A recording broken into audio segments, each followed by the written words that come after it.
Já, komið sæl og blessuð. Þessu eru mörg dæmi að heimilisvinir okkar svokallaðir á sjónvarskjánum, fólk sem að við sjáum nánast daglega, breyta einhverju leyti vettvang og stundum finnst mann eins og einhver hafi gufað upp sem að maður vanur að sjá kannski í tengslu við fréttir eða fréttaþætti eða eitthvað svoleiðis daglega í stofunni heima. Oftar en ekki þá það nú þannig að þetta fólk gufar ekki upp og oft heldur það áfram að gera svipaða hluti og það hefur verið að gera þótt, hvað maður að segja, dagleg ásýnd þess verði ekki söm og mér lék forvitna á að vita hvað Jóhannes K.R. Kristjánsson, einn okkar fremsti rannsóknarblaðamaður, maður sem ég kynntist þegar við vorum að vinna stundum saman að einslugum í Kompási fyrir langa löngu og hann komin hingað í stúdíu til okkar. Vertu velkomin, Jóhannes. Takk fyrir. Þú ert náttúrulega, hvað maður að segja, þú ert má ekki segja að þú sért fyrsta kynslóð rannsóknarblaðamanna í sjónvarpi. Jú, kannski má segja það. Kompás var, fréttaskýringaþátturinn Kompás var svona, já, ég meina, ruddi brautin aldrei í þessari tegunda blaðamenn, það er að segja, við fórum, þetta var fréttaskýringaþáttur og þátturinn var þannig uppbyggður að þetta voru 3 mál í hverjum þætti að jafnaði og við gáum okkur tíma í að skoða málin kafa ofan í málin. Þannig að við vorum að svona, eins og við köllum það, djöggla málum, þannig að við vorum að vinna í mörgum hlutum í einu og svo þegar við vorum konin nógu langt með eitt máli að þá gátum við fara með það út og svo kollakolli. Þannig að jú, allir það ekki. Þráttur að höfum bara verið 2 fyrsta árið, ég og Marteinn Þórsson, að þá var það mikill skóli og við lærðum mjög mikið af því og við þurftum líka að henda okkur út í djúpu laugina vegna þess að við höfum kannski enga fyrirmyndir svona íslenska. Jú, fréttaaukin hafi verið á RÚV einhverju áður. Já. Sem var, ég man ekki hvort það var í einu sinni mánuði. Já. En það voru ekki margir þættir sem kom á honum. Nei, og áhugavert að Kompás afurð einkaframtaksins. Já, það var mjög, og ég meina við fórum líka vel af stað og við vorum í loftinu voru ekki 4 ár, ég held það. Og að fá Kristinn Hrafnsson hann inn líka sem náttúrulega var mjög reynslumikil á þeim tíma og ég get alveg kallað hann einn af mínum mentorum í blaðamennsku, mjög dýrmætt. En við hreyfðum við málum á Íslandi. Já, heldur betur. Og náðum að kafa onni í fullt af hlutum sem að við, allan ég, maður horfið tilbaka, þá heldur maður að þetta hafi skiptið ykkur máli. Já. Við ramman reipa draga því að við vorum svolítið svona íhaldsum held ég í viðþórum okkar gagvart blaðamennsku og fréttamennsku og ég man að maður þótt ég væri nú sjálfur stundum í því að hjálpa ykkur með einslög í Kompási þar sem ég var fyrir norðan á Akureyri, þá man ég að ég spurði mig svona stundum þegar ég sá til ykkar, býtum á þetta? Já. Maður var ekki alveg. Við fórum alveg. Má vill á sér heimildir var eina af þessum spurningum. Já. Og þetta var gert að mjög ígrundu máli, það er að segja við að nota falda myndavél, við gerðum það ekki nema það væri engin önnur leið til þess að upplýsa það sem væri að gerast. Og það er svona viðmiðið, en ég man eftir við fórum í heimsókn á bara allt Kompás gengið, við fórum í heimsókn til Danmerkur og heimsóknum þar fjölmiðla og við fórum á, ég ætla ekki að nefna hvaða fjölmiðl það var, en þar áttu við fund með yfirmönnum eins fjölmiðilsins þar sem að það var hugmyndin að setja á fót þáttar sem eru bara notaðar faldar myndavélir. Það var eini tilgangurinn. En það fannst okkur rangt vegna þess að þú notar ekki faldar myndavél nema að það sé eitthvað markmið með því. Það er að segja að þú ert búin að reyna allt annað til þess að fá viðbröð að sýna fram á það sem er að gerast, það sem á erindi við almenning og ef það er engin önnur leið þá er það réttlætanlegt en þar samt að gæta sína í því vegna þess að oft getur bara það að nota faldar myndavél umræðan í kringum það verður oft meiri heldur en fréttina sjálfa. Já. Síðasta dæmi sem við höfum það hér úr íslensku stjórnmálalandslægi var að þínum að þetta réttlætanlegt að birta þessi myndskeið af syni Jóns Gunnars. Já, mér fannst það eiga erindi við almenning þrátt fyrir þú veist, nú veit ég ekkert hver tók þetta eða hver gerði þetta eða hvernig Nei, enn eru ekki með neins svör það. En mér finnst það alveg að því að þetta var náttúrulega fjölmiðlar sem birti þetta og þetta hafði verið skoðað og við þekkjum samhengi í því. Þannig að, já, mér fannst það. Þú hefur, ég nefndi það í inngangi að það voru skeið í þínu lífi þar sem að þú ert þarna hjá Kompássi, það varst nú reyndar ekki daglega í sjónvarpinu en þú varst nú ansi oft hérna þegar þú starfaðir hjá Kastljósi árum saman með ansi svona bitastætt efni. Þú lendir náttúrulega svo í áfalli þegar dóttir þín deyr og vegna ofneyslu fíkniefna, ekki satt? Já. Og þú helgar svona, já, það má segja að þú fari mjög aktíft í að reyna að varpa ljósi á þann heim, ekki satt? Jú, mér fannst það bara,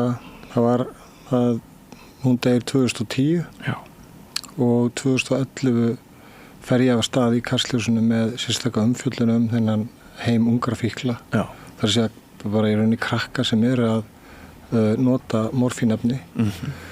Og ég hafði verið í Kompássi 2005 og 2006 og 2007. Þá hafði ég verið að fjalla þennan læknadóps heim eins og við kölluðum hann þá. Einmitt.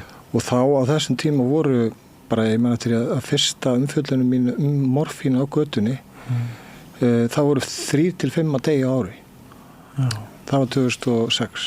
Og þótti það nú heldur betur mikið þá? Það þótti mjög mikið þá, sko. Og þá var aðgengi að þessum efnum auðvitað minna, en það var aðgengi og já, það þótti mikið að væri 3 til 5 að deyja á ári á þeim tíma en svo jókst þetta svona hægt og rólega. Og þegar að dóttir mín deyra þá ég man nú ekki hver tala var þá, hver margir létust, en eftir að ég hafði svona komist yfir áfallið eins og maður gat, sko, að þá fann ég mjög sterkt hjá mér að ég vildi kafa onni í hennan heim til þess að sýna fram á það hvernig hvað aðgengi væri mikið og hvaða væri ungi krakkar í þessum heimi. Já. Og þá fór ég bara ég fann að það skipti mála, ég var pappina Sissu sem hafði dáið. Já. Og ég fekk svona aðgang að þessum krakkum og þessum heimi bara, að því að ég held að krakkarnir hafa bara viljað að sína hvernig þessi heimur er. Já. Og þetta voru 5 þættir í Kastljósi, þetta var heil vika. Já. Þannig að mér fannst það, og þetta var svona líka ákveð uppgjör mitt. Já. Við það að uppgjör og bæði það mér langaði til þess að saga Sissu yrði bara ódauðleg, sko, til að það væri ykkur tilgangur með þessu. Já.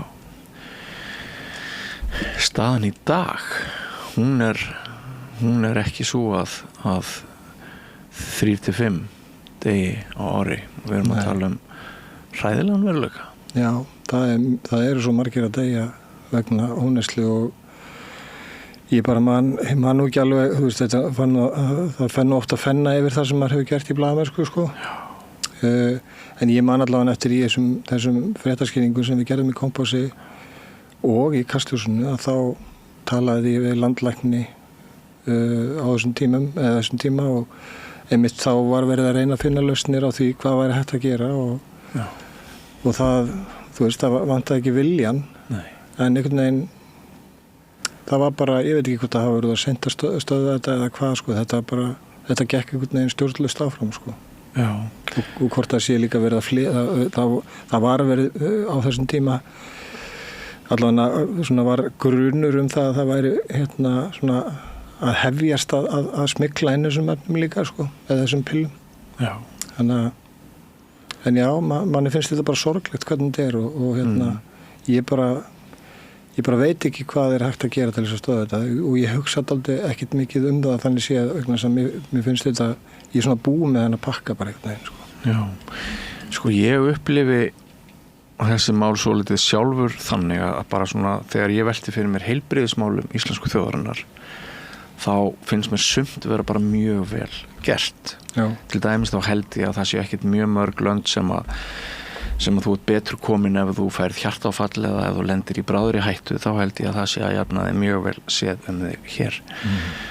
en það sko þetta sem við erum að tala það í rauninni þetta þessi skortur á viðbrögðum að tækla þennan hrikalega vanda sem ofneysla á lyfjum hjá ungu fólki, sjálfsvíg hlutir sem tengjast depurð og mannlíðan að þarna maður alltaf svolítið bara býtu við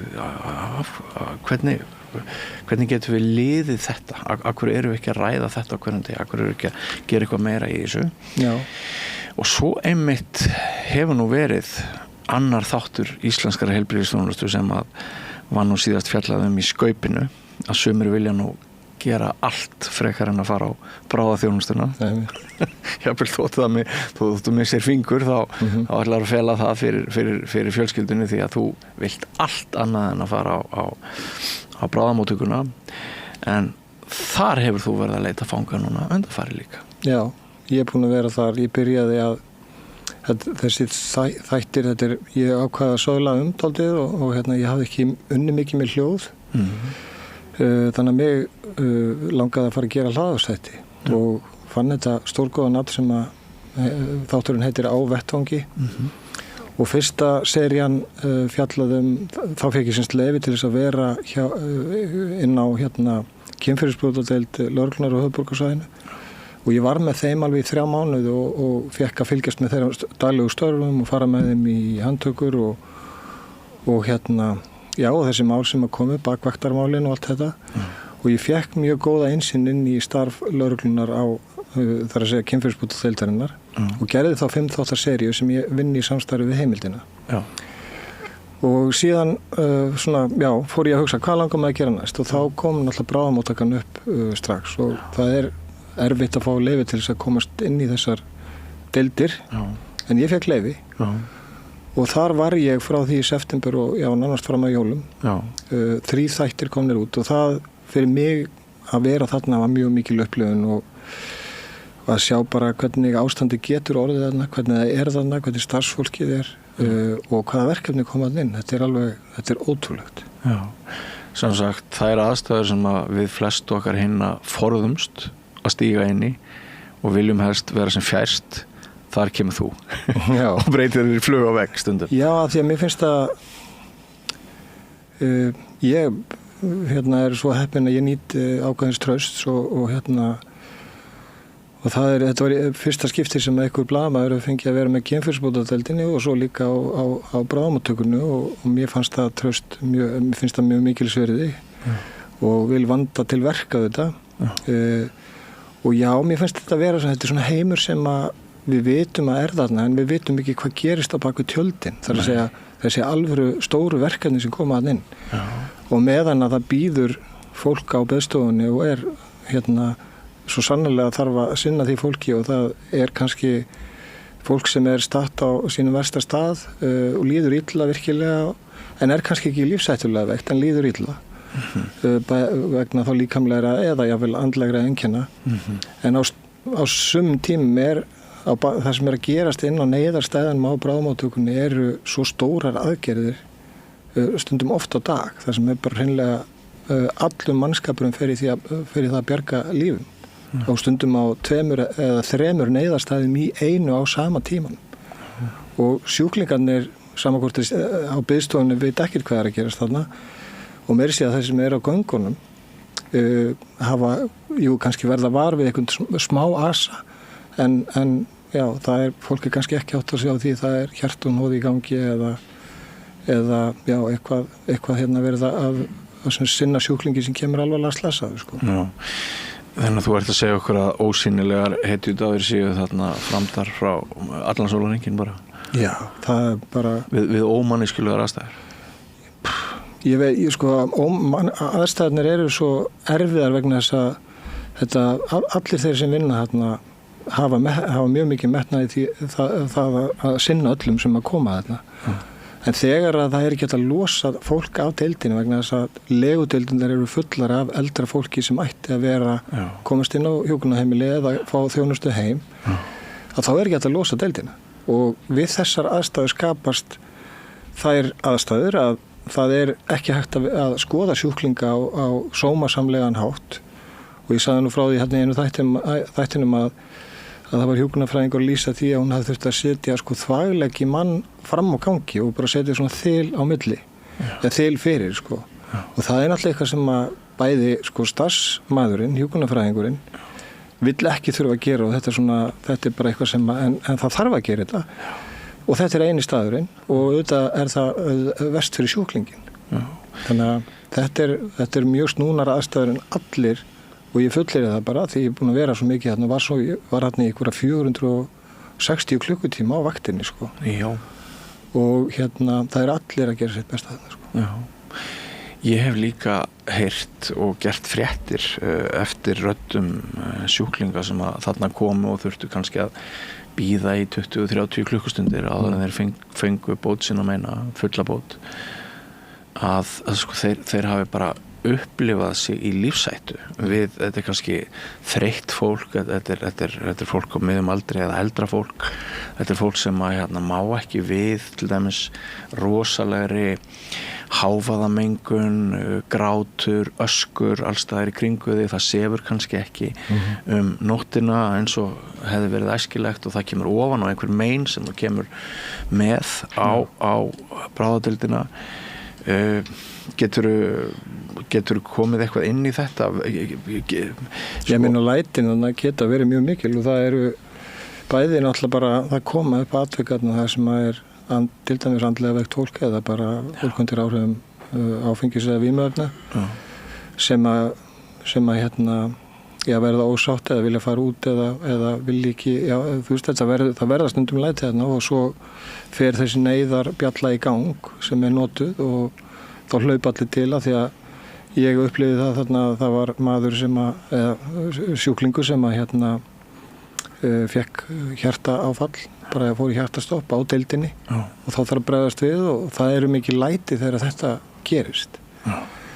Ég átta mig á því að það eru í þessum látum og þegar svona hlutir komu upp þar sem að þar sem að sjúklingur verður ósáttur og það verða mikið læti þá eru sjúklingar, oft aldraði sjúklingar á göngunum og ég bara veit að þetta er mjög erfitt og sumir verða bara mjög hræddir og þetta er og vera þarna í svona á flóðlýstum gangi í staðan fyrir að geta verið inn á stofu en það er ekki hægt að því að deildarnar uppi eru fullar legudeildarnar. Þannig að þín reynsla segir okkur að í sömu tilvikum þá má kannski færa rök fyrir því að heilsa fólks hún versni við þessa dvöl þarna. Já, þú veist, það var gerð rannsókn í Frakklandi og ég minnir að það hafi verið 1700 sjúklingar sem var rannsóknin náðu til. Þar kemur í ljós að það fyrir manneski sem er eldri en 75 ára að dvelja yfir eina nótt á bráðamóttöku að það bara minnka lífslíkur fólk sko. Já. Og auðvitað, ég segi söguna því þegar mamma mín sem er 91 árs þegar hún lendir inn á bráðamóttökuna því hún semst að það kom sprunga í mjamagrindin á henni og hún lá á miðjunni svo kallu á bráðamóttökunni í 100 klukkutíma áður hún komst upp á deild. Já. En þá var ég ekki byrjað að vinna hennar þátt sko. Nei. En þarna fann ég að starfsfólki var að reyna komin upp og það kom til mín og sagði þetta á ekki að vera svona, við erum að reyna allt sem við getum, við erum miður okkar yfir þessu og það er þannig alla daga.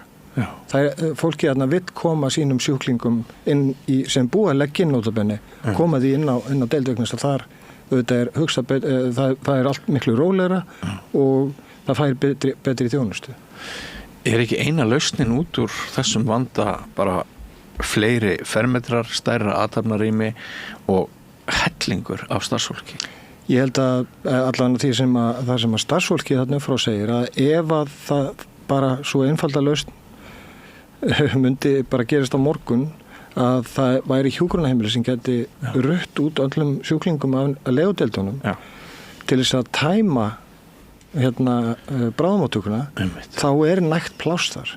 Það er nægt starfsfólk vegna þess að það sem er svo skrítið við þetta, það sem er svo kannski ankannalegt er það að þegar að það er allt fullt uppi á deildum og það er ekki hægt að útskrifa sjúklingana frá bráðamóttökunni upp á legudeild. Það sem við kalla því ljótanafni fráflæðisvanda. Að þá er sjúklingurinn innlagður á þá legudeild sem hann ætti að fara á. En hann liggur samt á bráðamóttökunni. Og hjúkrunarfræðingurinn á bráðamóttökunni þarf að sinna þeim sjúklingi þrátt fyrir að hann sé innlagður á aðra deild. Þannig að hjúkrunarfræðingar á bráðamóttökunni eru stundum í þeirri stöðu að þau eru kannski með 12 sjúklinga, 1 hjúkrunarfræðingur og meirihlutin af þeim sjúklingum eru innlagðir á aðra deildir, legudeildir. En hjúkrunarfræðingurinn þarf að sinna þeim. Þannig að álagið á starfsfólkið bara vegna þessa vanda er svo mikið, en leið og þetta yrði leyst, þá hefur hver hjúkrunarfræðingur færri sjúklinga og þá auðvitað er álagið minna. Ef við værum með þessi rými fyrir þessa öldruðu einstaklinga, hvað erum við að tala um? 20, 100? Já, ég hef einhvers staðar heyrt töluna í kringum 100-120 rými, bæði fyrir Reykjavík og Akureyri. Það myndi bara leysa vandann? Já, eða þú veist, allavega bráðavandann, en svo þá náttúrulega bara huga að þjóðin náttúrulega eldist og þegar að næstu kynslóðu fara dett í það að þurfa á hjúkrunarheimili að halda að því við erum bara að tala um fortíðavanda núna, við erum að tala um þessa kynslóð sem að byggðu upp Ísland eftir seinni heimsstyrjöldina, þetta fólk sem að þekkir skortinn og þekkir fátæktina en byggði landið upp eftir seinni heimsstyrjöldina eins og mamma. Þetta er svona fortíðavandinn sem við erum ennþá að berjast við, en þegar að kynslóðin sem fæddist 1945 til 50 þegar hún fer að banka og hún er byrjað að banka upp á, þegar hún dettur inn, þetta er svona baby boom kynslóð, bara mjög stór kynslóð. Við lifum lengur að því við fáum betri lyf og betri læknisþjónustu. Þannig að, já, ég held að samfélagið þurfa að fara að huga því hvað gerist þegar þessar kynslóð að fara að detta inn, og þurfa á hjúkrunarheimili að halda eða aukinni læknisþjónustu og aðhlynningu að halda. Já. Ég tók einu sinni sjónvarpsviðtal við konu mannfræðing sem fór til Afríku að loknu námi og starfaði þar í milli 40-50 ár, kom svo aftur til Íslands og ég spurði hana hvert var stærsta menningarsjokkið við að fara til Afríku og starfa þar. Hún sagði ég man ekki eftir neinu sem við getum kallað alvarlegt menningarsjokk þegar ég fór til Afríku, en langstærsta sjokkið á minni ævi var að koma aftur til Íslands og sjá hvað Íslendingar eru orðnir kaldir og fjarlægir gamla fólkinu, hvað eru margir einangraðir og hvað á sér fá að málsvara og af því að hún hafði verið að starfa í þessum þorpum þar sem er mikið svona fjölskyldu samheldni að þá gat hún þess að sá sem er elstur, hann nýtur mestrar virðingar, hann hefur mesta vitið, hann hefur mestu reynsluna og þannig að mér dettur nú bara þetta í hugsunna í tengslu með þetta sem hún nefnir. Ég held að hluta vandanum sá að þessi kynslóðin hennar mömmu, hún er fædd 1933 og þessar kynslóðir þar og eftir að þetta fólk, það biður ekki neitt og það er þakklátt fyrir það að fá vasklast þegar það liggur á ganginum og því finnst alltaf að það sé haft svo mikið fyrir því. Ég held að það sé hluti af vandanum, en leið og við dettum inn í næstu kynslóðu þar fyrir ofan, þá verður þær kynslóðu verða ekki svona hljóðar og vilja ekkit láta fyrir sér hafa. Þá fyrir við að fá raunverulega herðu hvað að gera fyrir okkur en þessi kynslóð er ekki því. Mamma myndi aldrei og ég meina við þekkjum þennan hóp af fólki sem að bara er sátt við það sem það er einhvern veginn. Ég held að það sé hluti af vandanum og að það heyrist ekki nógu mikið í þessum hópi En þessi bráðamóttöku þættir þínir, hvar nálgast fólk þá ef það vill horfa á þessa þætti? Inn á Spotify, þar eru þeir bara í fríu streymi og síðan inn á heimildinni og síðan er svona auka efni sem kemur inn á vef heimildarinnar fyrir áskrifendur. Og ég er bara þakkláttur fyrir það að fá tækifæri til þess að vinna þetta efni vegna þess að þetta er ekki ódýrt efni, þetta er dýrt. Þrátt fyrir þetta sé bara hljóð að þá liggur mikil upptökuvinna og svo klippivinna á bakvið hvern einasta þátt og þetta er viðkvæmt efni þar sem maður þarf að huga að persónuverndinni og réttindum sjúklinga og en þetta er mjög gefandi og ég finn það líka þessum gaman að gaman að upplifa það að ég hef oft verið kallað kompósgaurinn og núna ég farin að finna það að það yngra fólkið sem er farið að þekkja allt í henni kompósgaurina því ég er mjög persónulegur í þessum þáttum tala minn feril og eða þú veist, kannski ekki minn feril heldur svona það sem maður hefur til að setja hluti í samhengi og þannig að það og maður finnur það svo sterkt að unga fólki það ekki að horfa á línulega dagskrá í sjónvarpi það ekki að bíða eftir Kastljósi eða Kveik eða því sko, ef það horfir á þessa þætti að þá gerir það bara á netinu en það hlustar á podcast og það er alltaf gaman að svona mér finnst þetta að vera svona alltaf endurnýjun hjá mér líka að ná til yngra fólksins sko. mjög gaman En sko þú ert búin að vera ótrúlega öflugur og til dæmis í COVID þá náttúrulega varstu bara alla daga í því að skrásetja þá sögu og þú varst að nefna kynferðisbrotadeildina ég var að gera grína því að þú værir í þessum aðstæðum sem við öll hinn reynum að forðast Já, kona mín mér sagði það þegar COVID byrjaði að þá hljóp ég út að meðan allir voru að vinna heima þá hljóp ég út og fór til Búlingavíkur og Ísafjarðar og var að vinna þar auðvitað og svo heima í Reykjavík en já, mér finnst svona krefjandi aðstæða mjög spennandi og eftir því sem að aðgengi erfiðara eða þú veist það erfiðara að fá leyfin þá það hvetur mig áfram og ef ykkur segir nei, því að tekst þetta aldrei þá þá myndast eitthvað svona í hausnum á mér jú veistu ég ætla að sýna þér ef mér takist þetta en það var nú kannski svona þegar ég var aðeins yngri en mér finnst þetta ótrúlega gaman að vera inn í svona þessu umhverfi þar sem að almenningur kannski fær ekki alveg þennan beina aðgang en mér finnst það mikil forréttindi að fá þennan aðgang og fá tækifæri til þess að greina frá því hvað er að gerast þarna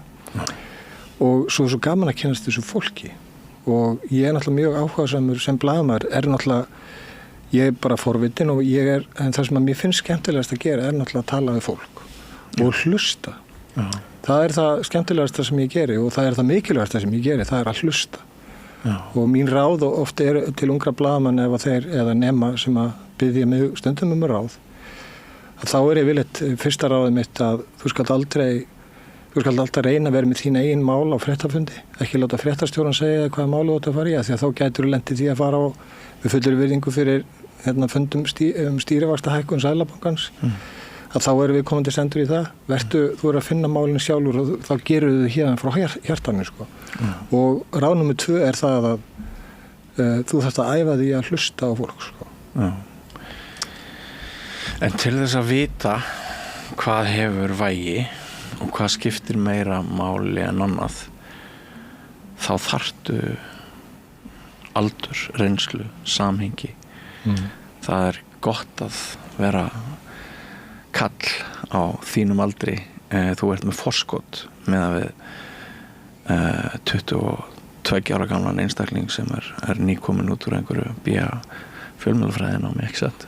Jú, ég minna reynsla náttúrulega það að vinna á gólfinu og að fá leiðsögn frá reyndum blaðamönnum í byrjun og svo áfram út ferilinu eitthvað sem maður er alltaf að læra það er það sem skiptir öllu máli og mestu máli og ég minna að það þú veist, maður hefur oft séð það að manneskja sem að útskjáðast úr blaðamannanámi fær starfa á fjölmiðli og svo kemur annar starfsmaður sem hefur verið útskjáður úr ykkur allt öðru námi en svo kemur bara í ljós að starfsmaður er miklu betri blaðamaður heldur en sá sem er útskjáður úr fjölmiðlanáminu sko. Þannig ég held að þessi líka bara þú þarft að hafa mikinn áhuga á starfinu og samfélaginu og fólki til þess að svona hanga í þessu starfi og það er nú ein ástæðan fyrir því að maður hefur hangið svona lengi í þessu því að ég hef bara svo mikið áhuga á fólki sko. Já. Þetta verður nú svolítið þema hjá mér þennan daginn í dagskrárgerðin að ræða blaðamenn sko vegna þess að síðar í dag fæ ég til mín getur við sagt panel nokkur einstaklinga til þess að ræða málþing sem framfór fréttamennsku eða blaðamennsku síðustu helgi og þar á meðal hann spurt hvort fréttamennskan væri bara dauð, hvort blaðamennskan væri dauð við vorum að ræða Kristinn Hrafnsson hérna áðan sem við þekkjum náttúrulega vel ritstjóra Wikileaks hann væri að sagt hefur mjög miklar áhyggjur af og við náttúrulega höfum séð ótrúlega slæma þróun í sko á okkar gullaldar árum í fréttamennskunni þá eru, ég veit ekki, það eru margfalt fleiri blaðamenn starfandi og það alltaf þessi dýnamík í bransanum fyrir einhverjum áratugum á gullaldarskeiði blaðamennskunnar sem að sumir kalla heldurinn í dag.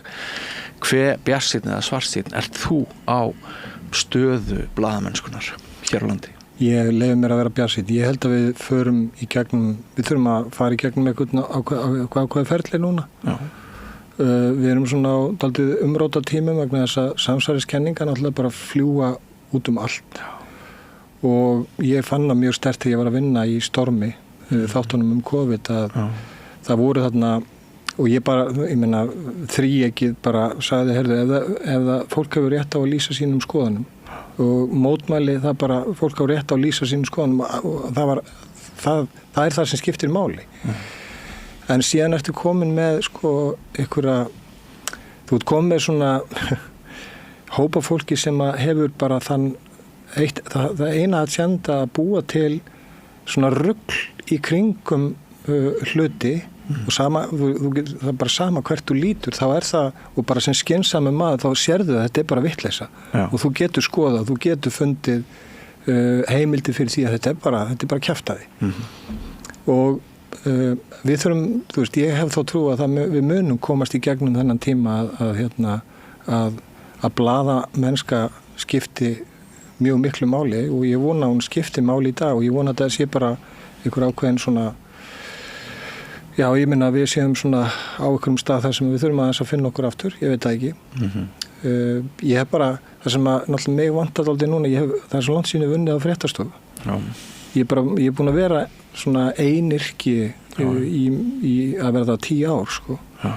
Þannig að ég hef alltaf, og ég auðvitað fylgist í mjög vel með fréttum. Við hefum sumir miðlar betri en aðrir, sumir blaðamenn betri en aðrir.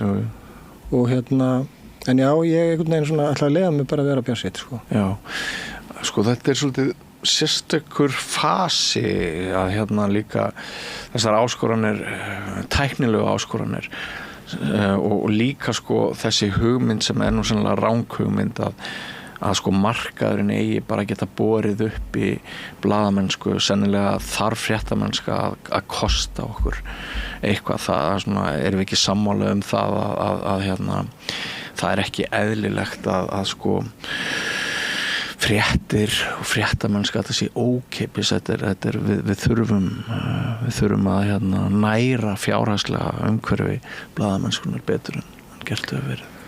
Ég meina heimildin er áskriftarmiðill og ég hef alltaf sagt að það skiptir mjög miklu máli, hver einasti áskrifandi skiptir máli vegna þess að þaðan koma penningarnir til þess að geta greitt góðum blaðamönnum laun sem geta þá kafað á nefni. Ég held að fólk sé líka búið að gleyma því að sko þegar við vorum að vinna í Kompássi og Kastljósi og Stormi líka sem var mjög umfangsmikið verkefni og það að vera svona flug á vegg blaðamennska, fly on the wall, þessi aðferði í blaðamennsku, það má í rauninni halda því fram að þetta sé svona ákveðin tegund gagnrýninnar blaðamennsku eða rannsóknar blaðamennsku. Þess að þú ert að fylgjast með innanfrá og þú ert að fylgjast með öllu. Þú farð aðgang að öllu. Þú myndar fundina og hvað er að gerast. Og ef að ég hefði orðið áskynja orðið vitnað ykkur sem að mér fyndist bara og þá kemur það reynslan inn að það væri nú eitthvað skrítið þarna, það hlýtur að vera eitthvað óhreint þarna mjöl í pókahotninu, að þá hefði það komið fram í þáttunum. Það er alveg klart mál. Þannig að það kostar að gera gott efni og kafa hann í hlutina, en við megum ekki gleyma því að fólk elskar upplýsingar. Það elskar svona upplýsinga eða sko svona pakka sem er bara góð blaðamennska. Og ég man eftir því að það var nú talað um það og Kompass var slegin af á Stöð 2 að þá talaði nú oft sjónvarpsstjórinn um það á hátíðarstundum að Kompass væri verðmætasta vörumerki Stöð 2. Og það held ég sé bara raunin að fólk elskar upplýsingar, það elskar að fá hlutina matreita þannig að það skilji hlutina. Já. Sko yngstu börnin mín 2, þau fara ekki inn á fréttamiðla til þess að afla sér frétta. þau taka þá í gegnum viðkomustaðin samfélagsmiðla og það kannski búið að svona, þú veist, algoritma þetta eitthvað að þeirra höfði. Já. Er þetta eitthvað, höfum við einhverja laust þarna eða mun þetta einhvern veginn? Já, ég vona það vegna þess að ég held að þetta náttúrulega eigur ekki víðsýni fólks að fá bara efni sem að einhver tölva, einhver algoritmi svona hefur ákveðið að finnur út að þetta getur nú verið áhugaverðið. Þetta eigur ekki víðsýni fólks og ég vona að þetta muni breytast og ég hef nú trú á því að það muni gera það sko. Já. Með einhverjum hætti. Mér finnst ég sjá núna fleiri og fleiri í mínum Facebook-vinahópi lýsa því eftir áramótin að þeir hafi tekið ákvörðun að hætta á samfélagsmiðlum eða séu að velta því fyrir sér að hætta á samfélagsmiðlum. Já. Hvað heldur að skýri þessa sprungu þreytu í fólki? Tíminn sem fer í þetta held ég líka. Já. En líka ég veit að ég kannski erfitt átt að sjá því en það náttúrulega fer ótrúlega mikil tími í þetta hjá mörgum sko. Og manni líður ofta ekkert betur á eftir. Nei, og maður dettur inn í einhverja hlutir sem að maður býtu akkur var ég að horfa á þetta eða fylgjast með þessu eða hvað sko. Já. En já, ég held að sé bara ákveðin þróun sem við erum að fara í gegnum sko. Já. En það gott að heyra að þú ert þrátt fyrir allt ágætlega bjartsýnn á að við eigum hér framtíð góðrar blaðamennsku og fréttamennsku. Já, ég bara, því að ég þekki bara þú veist, ég þekki fullt af blaðamennu sem ég veit bara eru heilir í gegn og eru að reyna að gera sitt besta og kannski við erfiðar aðstæður og svo eru bara fullt af áskorunum bara í öllu þessu upplýsingaflæði sem að streyma í okkar átt alla daga, allan sólarhringinn bara leið og við opnum tölvunni eða samfélagsmiðla eða hvað það er þá er svona bomba í andlitið á okkur sko. Í hvert einasta skipti þannig að já, einhvern veginn ég veit ekki lausnin á því en þú veist, auðvitað væri gott fyrir það er gott að þessi fjölmiðlastyrkir séu í gangi en það þarf að gera meira fyrir bara blaðamennskuna af hálfu opinbera aðila. Ég finnst það alveg klart mála sko.